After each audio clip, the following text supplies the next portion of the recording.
6 प्रसाद, एक पात्र में प्रसाद 3 हिस्से कर कर मत ले जाना, एक पात्र में लेकर जाओ।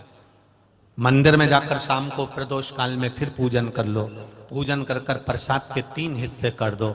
मंदिर में 6 दिए थाली में से उतार कर जमीन पर रख दो, भूमि पर रखकर 5 दियों को जला दो, प्रज्वलित कर दो।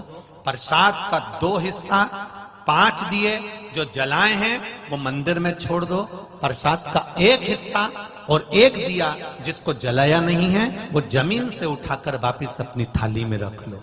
बाबा को विनती करो, आज मेरा पहला पशुपति व्रत है बाबा, इसको स्वीकार करना। मीठे का प्रसाद लेकर जाना है, घर में बनाकर लेकर जाओ, उतना ही बनाना जितना मंदिर में लेकर जा रहे हो, उसके 3 हिस्से करने के लिए, ज्यादा मत बनाना। पति पत्नी भी अगर व्रत साथ में कर रहे हैं तो दोनों का प्रसाद अलग अलग बनना चाहिए। कढ़ाई को वापस साफ करना, फिर पति के लिए वापस बनाना। कई लोग एक ही कढ़ाई में हलवा ज्यादा बना लेते हैं, सीरा ज्यादा बना लेते हैं या खीर ज्यादा बना लेते हैं और उसमें से आधा हिस्सा पति के लिए निकाल देते हैं, आधा खुद ले जाती है। अब तुमने पहले ही तो कढ़ाई में से 2 हिस्से कर दिए तो उसका कोई फल नहीं मिलेगा। आप जितना बना रहे हो वो एक उपास के लिए होना चाहिए। पति का उपास है तो उसके लिए फिर दूसरा बनाओ, उसके 3 हिस्से फिर अलग। मंदिर में पहला व्रत करो, भगवान से विनय कर कर आइए। छठा दिया और प्रसाद का 1 हिस्सा जो लेकर आए हो, अपने घर के दरवाजे के बाहर बैठो, आराम से दरवाजे की ओर मुख कर कर सीधे हाथ की ओर उस दिए को, जो छठा दिया है, उसको अपने सीधे हाथ की ओर, राइट हैंड की ओर, उसको दरवाजे के बाहर जला दीजिए। भगवान से प्रार्थना करिए, मैंने इसलिए ये व्रत करा है बाबा, उसको स्वीकार कर लेना। पहला व्रत कर कर घर में जाकर भोजन करो।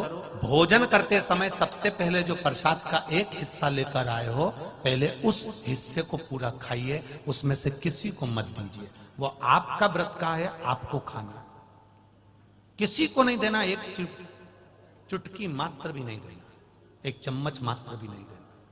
पहले मीठा का प्रसाद खाओ, उसके बाद भोजन करो। भोजन में ये जरूरी नहीं है कि आप मीठा ही खाना है, सुबेरे फलाहार भी कर सकते हो। भूखे रहते नहीं बने तो सुबह आराम से फलाहार करो, नमक का फलाहार करो, कोई मना नहीं कि तुम मीठा ही पूरा खाओ, आराम से। पर भोग मीठे का लग। अन्न भोजन जब भी करोगे तो सुबह नहीं करना है, वो प्रसाद जब खा लोगे उसके बाद करिए।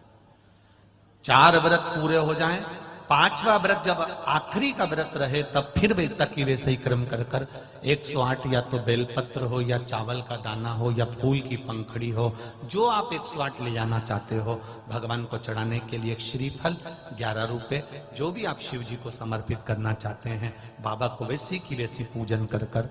पर थाली जो सुबह लेकर जाओ वो थाली को धोना नहीं है, शाम को वही थाली जाना चाहिए, उस थाली को बदला नहीं जाता। समापन वाले दिन 5वां जब व्रत रहे, बाबा को 108 सामग्री समर्पित कर कर, श्रीफल समर्पित कर कर अपने हृदय की बात कहकर आइए, दिया लगाओ, वापिस अपने घर के अंदर प्रवेश कर जाओ। बाबा से विनती करो, मेरा विश्वास करता है अगर दिल से पशुपति व्रत किया है तो मेरा महादेव व्रत पूरे होते होते ही तुम्हारा कार्य सफल कर दे। ये पशुपति व्रत। बीच में रजस्वला धर्म आ गया, नारी 7 दिन तक काम